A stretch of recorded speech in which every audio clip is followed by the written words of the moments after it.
तो दोस्तों रात के 10 बज चुके हैं और हाजिर हूं मैं आप लोगों के सामने एक और क्राइम की कहानी को लेके, एक और क्राइम की घटना को लेके। दोस्तों आज के वीडियो में बहुत सारे लोगों ने कमेंट्स किए थे। जो कल वाला हमने वीडियो डाला था उसमें बहुत सारे लोगों के कमेंट्स हैं, तो उन सारे कमेंट्स के जवाब जो है मैं वीडियो के अंत में दूंगा और आप सब लोगों के नाम मैं वीडियो के अंत में शेयर करूंगा। लेकिन आज की वीडियो में शुरू करूँ उससे पहले आप सभी लोगों से कहना चाहूँगा कि आप लोग अपने कॉमेंट्स करते रहिए।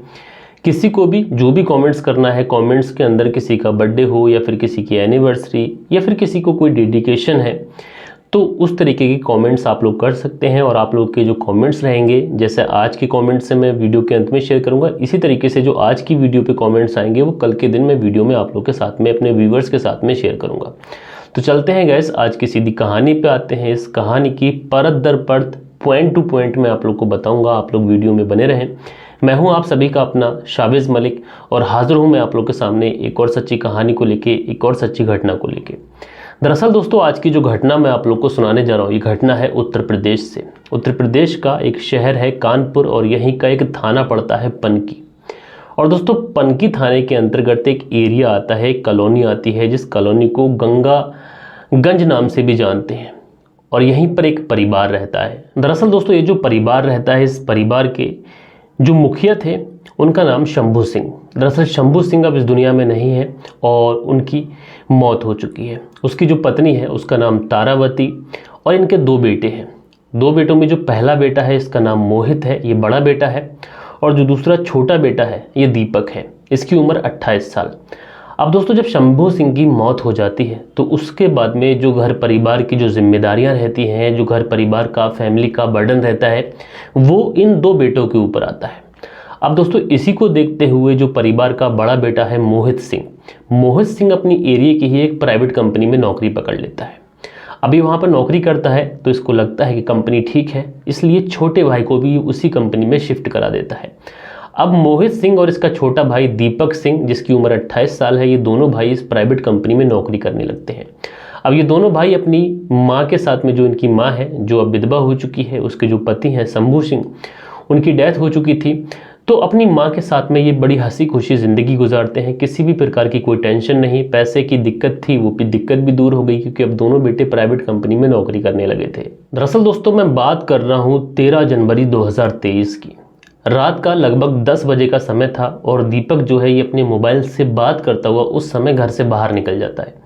लेकिन दीपक की जो माँ होती है, जिनका नाम है तारावती, ये दीपक को रोकने की कोशिश करती हैं। उससे कहती हैं कि बेटा रात बहुत हो चुकी है, सोने का समय है, आखिर तुम कहाँ जा रहे हो। तो ये जो दीपक है जिसकी उम्र 28 साल हो चुकी है, ये अपनी माँ से कहता है कि दरअसल उसे उसके दोस्त का एक कॉल आया है और वो गया और अभी आया। उसके बाद में दीपक जो है वो अपने घर से चला जाता है। लेकिन माँ जो होती है, इसकी जो आंखें हैं वो दरवाजे की तरफ लगी रहती हैं, गेट की तरफ लगी रहती हैं। ये माँ इंतज़ार करते रहती है कि कब उसका बेटा आएगा और उसके बाद ये गेट बंद करे, सोए। लेकिन उसका जो बेटा है इसको गए हुए काफ़ी ज़्यादा समय हो चुका था। अब 2 घंटे का समय बीत चुका था। रात्रि के करीब 12 बज चुके थे।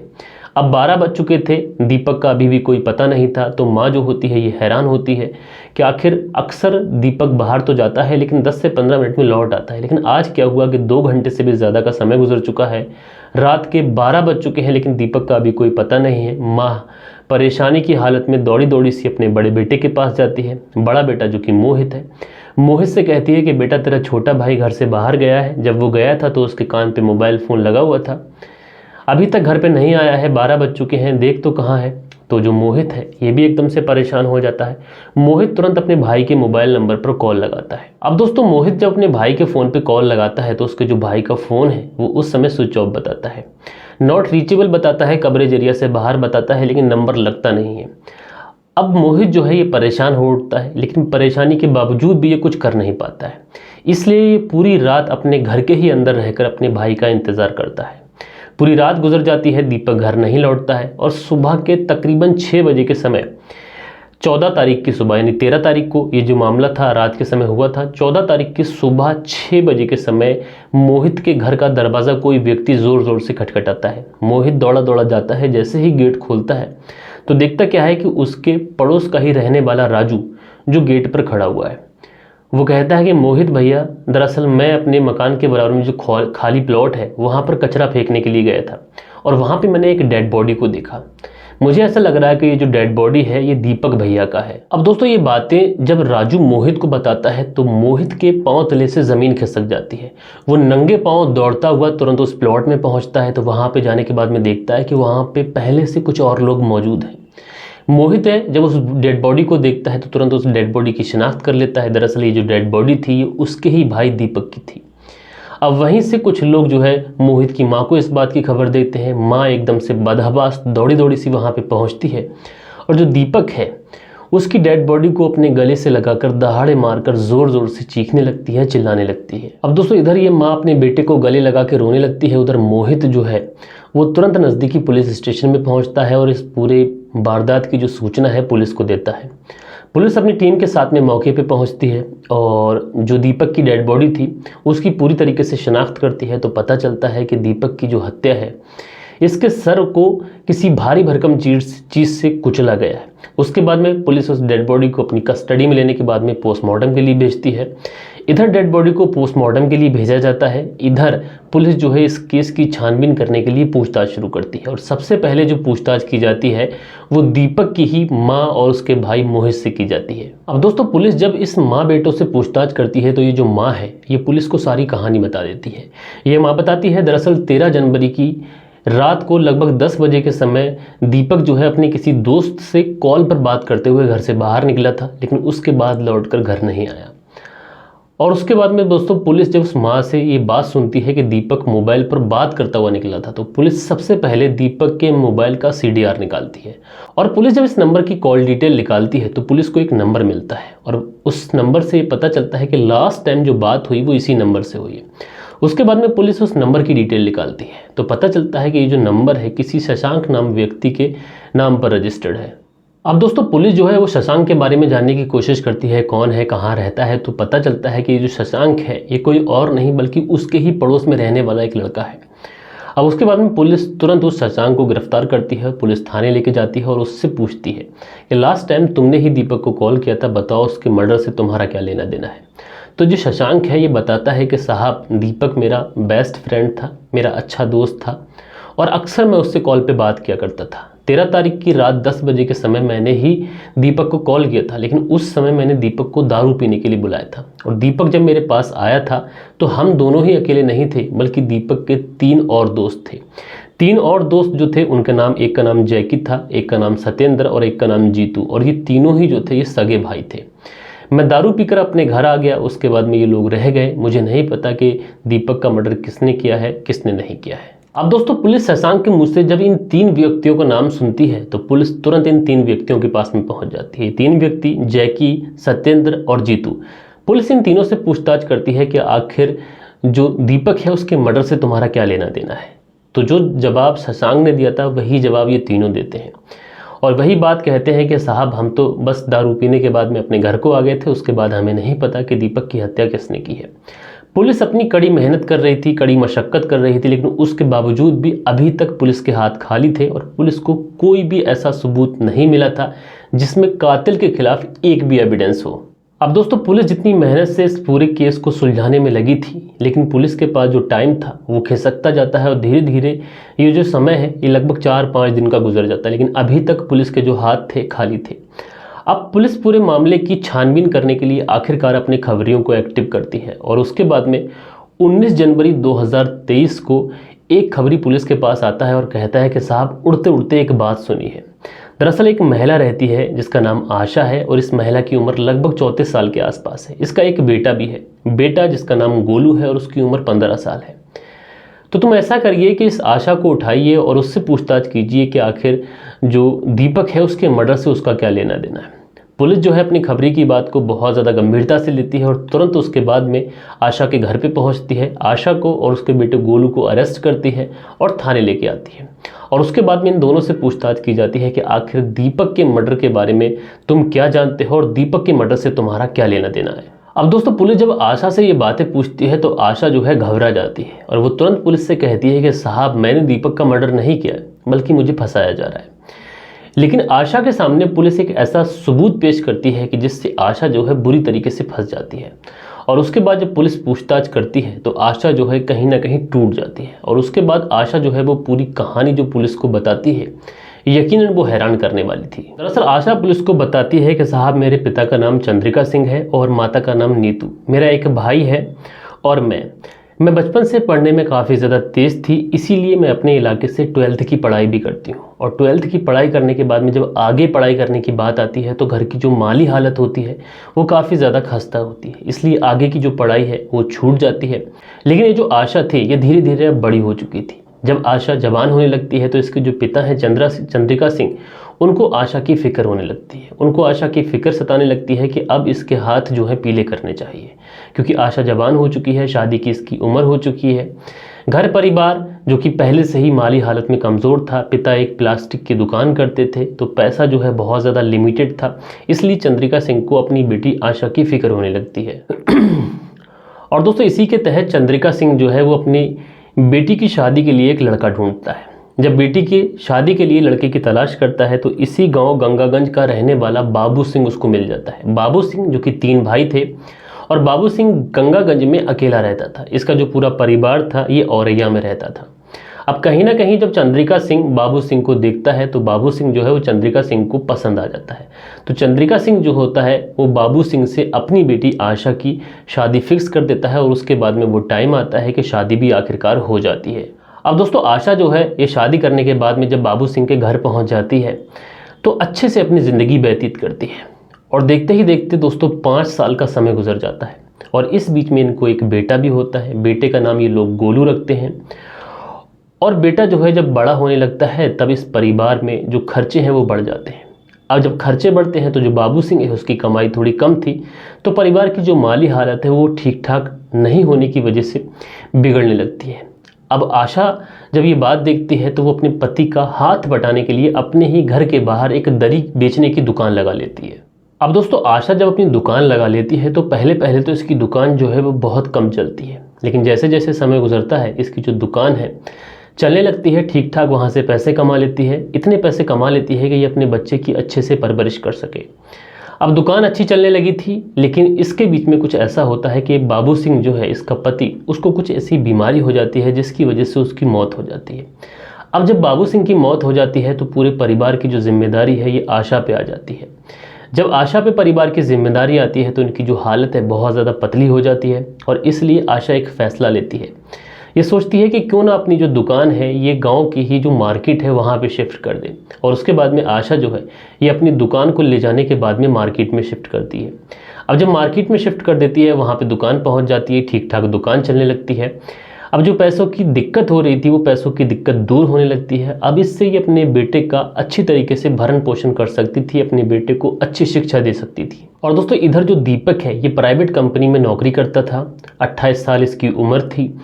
अच्छा खासा लंबा चौड़ा ये लड़का था और अपने दोस्तों के साथ में घूमता था। अच्छी खासी उस इलाके में दबंगई भी दिखाता था और अच्छा नाम इस इलाके में इसका चलता था। आशा को जब कभी भी कोई परेशान करता था आशा मदद मांगने के लिए दीपक के ही पास जाती थी और दीपक सब काम छोड़कर आशा की मदद भी किया करता था। अब दोस्तों दीपक जो था ये आशा से उम्र में लगभग 6 साल छोटा था और इसी वजह से दीपक जो है आशा को भाभी कहकर बुलाता है। अब आशा को दीपक भाभी कह के बुलाता है। भाभी और देवर का जब ये रिश्ता बन जाता है तो कभी कभार दीपक जो है वो आशा से हंसी मजाक भी कर लिया करता है। दोस्तों एक महिला और एक पुरुष, इनके बीच में जब हंसी मजाक देवर भाभी के रिश्ते से चलती है ये बहुत ज़्यादा गलत होती है, क्योंकि इसी से बहुत सारी जो क्राइम है वो पनपता है। आखिरकार जब दीपक जो है वो हंसी मजाक कर लिया करता है आशा से तो उसके बीच में कुछ ऐसा होता है कि इन दोनों के बीच में जो है नज़दीकियाँ बढ़ जाती हैं और देखते ही देखते कब ये दोनों एक दूसरे के करीब आ जाते हैं किसी को कानो कान खबर नहीं होती है। जब ये लोग एक दूसरे के करीब आ जाते हैं तो एक दिन ऐसा आता है कि दीपक और आशा के बीच में संबंध भी बन जाते हैं। अब जब संबंध बन जाते हैं तो उसके बाद में ये जो सिलसिला है ये रुकने का नाम नहीं लेता है, फिर ये सिलसिला रोज़ का हो जाता है। अब दोस्तों इधर जो आशा का बेटा होता है ये धीरे धीरे इसकी जो उम्र है वो बढ़ जाती है और ये 15 साल का हो जाता है। अब आशा का जो बेटा था ये मार्केट वाली जो दुकान है ये वो चलाने लगता है। अब आशा घर पे रहती है, बेटा दुकान चलाता है। और इसी वजह से दीपक को अब कोई भी परेशानी नहीं होती है आशा से मुलाकात करने में, आशा से एक तरीके से टाइम स्पेंड करने में। उसके बाद में दीपक जब भी इसका मन करता ये आशा के घर पर जाता, उसके साथ में शारीरिक संबंध बनाता और उसके बाद में घर वापस आ जाता। अब दोस्तों इनके बीच में लगातार संबंध बन रहे थे, लेकिन इसकी खबर कानो कान भी नहीं थी आशा के बेटे गोलू को।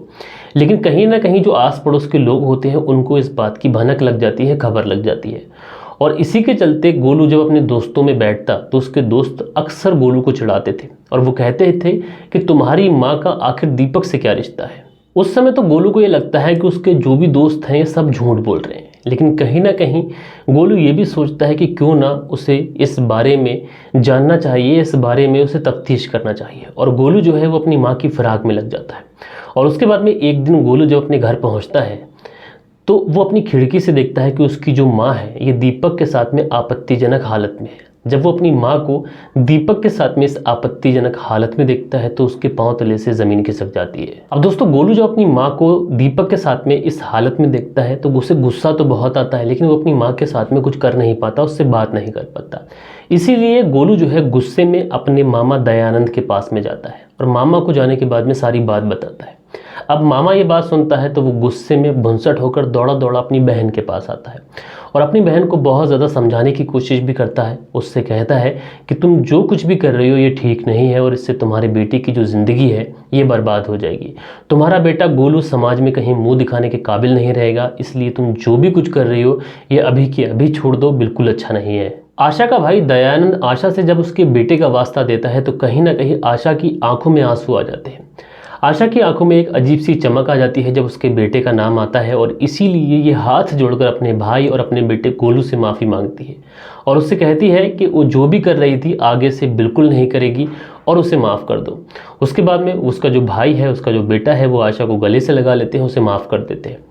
और उसके बाद में जैसे ही गोलू दुकान पे जाता है, 1-2 दिन का समय गुजरता है, एक दिन जो है दीपक आशा के घर पे आ जाता है और आशा से उसी तरीके के संबंध बनाने की जिद करता है। लेकिन आशा जो है वो सारी बात दीपक को बता देती है। वो कहती है कि दरअसल तुम्हारे और मेरे बीच में जो भी संबंध है इसके बारे में मेरे बेटे गोलू और मेरे भाई दयानंद को सब पता चल चुका है, इसलिए अब हमारे बीच में इस तरीके के कभी संबंध नहीं बनेंगे। लेकिन दीपक जो था उसके ऊपर इश्क का भूत सवार था, ये आशा से वहीं पर ज़बरदस्ती करने लगता है। लेकिन आशा इसका विरोध करती है और बिल्कुल भी इनकार करती है कि वो आगे से ऐसा कभी नहीं करेगी। जब दीपक देखता है कि आशा अब बिल्कुल बदल चुकी है तो दीपक जो है वो आशा को ब्लैकमेल करता है। वो उससे कहता है कि अगर तुम मेरे साथ में संबंध नहीं बनाओगे, मेरे साथ में रिलेशनशिप में नहीं रहोगे तो तुम्हें मुझे कुछ पैसे भी देने होंगे और अगर तुमने ये सब कुछ नहीं किया तो तुम्हारी जो बदनामी है मैं समाज के अंदर कर दूंगा और तुम कहीं भी मुंह दिखाने के काबिल नहीं रहोगी। अब आशा जब दीपक के मुंह से ये बातें सुनती है, बदनामी के डर से आखिरकार आशा अपने आप को दीपक को सौंप देती है। उसके बाद में दीपक जो होता है वो आशा की मर्जी के खिलाफ जाके उससे शारीरिक संबंध बनाता है और उसके बाद में अक्सर ये आशा के घर जाता, उसकी मर्जी के खिलाफ ज़बरदस्ती उसके साथ में संबंध बनाता। आशा के साथ में जब ये रेगुलर फिर होने लगा तो आशा को बड़ा डर सताने लगा। उसको ऐसा लगने लगा कि अगर दोबारा से उसके बेटे गोलू को ये बात पता चल गई तो बहुत अनर्थ हो जाएगा। इसलिए ये सारी बात आशा अपने भाई दयानंद को बताती है। वो बताती है कि दीपक अक्सर उसके घर आता है और उसके साथ में लगातार विरोध करने के बावजूद भी उसके साथ में शारीरिक संबंध बनाता है और जब वो विरोध करती है तो वो कहता है कि वह तुम्हारी समाज में बदनामी कर देगा जिसकी वजह से तुम कहीं मुंह दिखाने के काबिल नहीं रहोगी। अब दोस्तों दयानंद जब अपनी बहन के मुंह से ये बात सुनता है तो ये उसी समय ठान लेता है कि दीपक को अब सबक सिखा के रहेगा और इसी के तहत दयानंद एक प्लान बनाता है जिसके तहत वो फैसला करता है कि दीपक को इस दुनिया से हमेशा हमेशा के लिए विदा करने का समय आ गया। और इस प्लान में ये अपनी बहन और अपने भांजे गोलू को भी शामिल करता है और उसके घर पर पहुंच जाता है। अब जब उसके घर पे पहुंच जाता है तो सबसे पहले ये जो दीपक के दोस्त थे, जिनमें जो नाम मैंने आप लोगों के सामने पहले लिए थे, जैकी, सत्येंद्र, जीतू और शशांक, इन चारों से दोस्ती करता है। इन चारों के साथ में बैठता है, उठता है, शराब पीता है और उसके बाद में 13 जनवरी 2023 को ये शशांक को कॉल करता है और कहता है कि शशांक चलो दारू पीते हैं, खाली प्लॉट पे आ जाओ। तो शशांक जो है ये इस बारे में अपने 3 दोस्तों को कॉल करता है। 3 दोस्त जो कि जैकी, सत्येंद्र, जीतू, इन तीनों को भी कॉल करता है। कहता है कि दारू की पार्टी है, चलो खाली प्लॉट पे आ जाओ। ये चारों मिलकर दयानंद के पास में पहुंच जाते हैं। दयानंद जो कि पहले से शराब लेके आ चुका था। अब दयानंद देखता है कि दीपक मौजूद नहीं है, इसलिए दयानंद शशांक से कहता है कि दीपक को भी बुला लो। अब शशांक जो है कुछ ना सोचते हुए तुरंत दीपक को कॉल करता है और उससे कहता है कि दारू की पार्टी चल रही है, अगर तुम्हें दारू पीना है तो खाली प्लॉट पे आ जाओ। उसके बाद भी दीपक जब अपने दोस्त शशांक का फ़ोन सुनता है तो वो तुरंत खाली प्लॉट पे पहुंच जाता है और उसके बाद में ये सारे लोग जो है वहाँ पे शराब पीने लगते हैं। लेकिन दयानंद जो था ये शराब नहीं पी रहा था और इसने पहले से ही अपनी बहन आशा और उसके बेटे गोलू को झाड़ियों के पीछे छुपने के लिए बोल दिया था। और उसके बाद में जैसे ही ये लोग वहाँ से शराब पीने के बाद में अपने अपने रास्ते होते हैं और दीपक जैसे ही जाता है वहीं झाड़ियों से उसकी बहन और उसका जो भांजा गोलू है वो निकल जाते हैं और पीछे से दयानंद, ये तीनों मिलकर दीपक के साथ में मार पिटाई करते हैं और वहीं पर भारी भरकम किसी चीज़ से उसके सिर पर कई सारे वार करते हैं और जिसकी वजह से मौके पर ही दीपक की मौत हो जाती है। अब दीपक के साथ में जब ये पूरा झगड़ा चल रहा था तो उस समय दीपक ज़ोर ज़ोर से चीख रहा था और उसकी चीखों की आवाज़ उसके चारों दोस्तों के कानों में भी जा रही थी, लेकिन उस समय उसका कोई भी दोस्त उसको बचाने के लिए वहाँ पर नहीं पहुँचता है। बहरहाल दोस्तों, जब आशा ये पूरी कहानी पुलिस वालों को बताती है तो पुलिस जो है सबसे पहले दयानंद को अरेस्ट करती है। दयानंद को अरेस्ट करने के बाद में उसके जो 4 दोस्त होते हैं उनको भी अरेस्ट किया जाता है। उसके बाद में 19 जनवरी को इन सबको अदालत में पेश किया जाता है और उसके बाद में इन्हें जेल भेजा जाता है। बहरहाल दोस्तों, आप लोग इस पूरी घटना के बारे में जो भी कहना चाहें अपनी राय नीचे कॉमेंट्स बॉक्स में बताइएगा। और अब वक्त होता है कल के जो वीडियो में जिन लोगों ने कॉमेंट्स किए थे उनके कॉमेंट्स के जवाब देने का। तो दोस्तों, कल के दिन जो हमें सबसे पहला जो कमेंट किया था ये किया था अयूब अली ने। अयूब अली बोलते हैं कि सर आपकी जो कहानी है उसको जो सुनाने का तरीका है बहुत अच्छा लगा, बहुत पसंद आया और आपका बहुत बहुत शुक्रिया। तो बहुत बहुत धन्यवाद कहना चाहूँगा अयूब अली आपको। उसके बाद में जो अगला कमेंट किया है वो किया है अलीम। अलीम जिनका नाम यहाँ पे दिखाई पड़ रहा है, उन्होंने बोला है कि सर आज मेरा बर्थडे है 20 तारीख को। तो अलीम आपको जन्मदिन की बहुत ढेर सारी बधाई मेरे व्यूअर्स की तरफ से और मेरी तरफ से भी। आगे आने वाली जो ज़िंदगी है आपकी खुशियों से भरी रहे, अच्छे से खुश रहो, देश का नाम रोशन करो, परिवार का नाम रोशन करो, अच्छे से ज़िंदगी जियो। उसके बाद जो कमेंट किया है ये किया है विजयपाल कैंतुरा ने और ये बोलते हैं कि आपका कहानी सुनाने का बहुत बहुत धन्यवाद।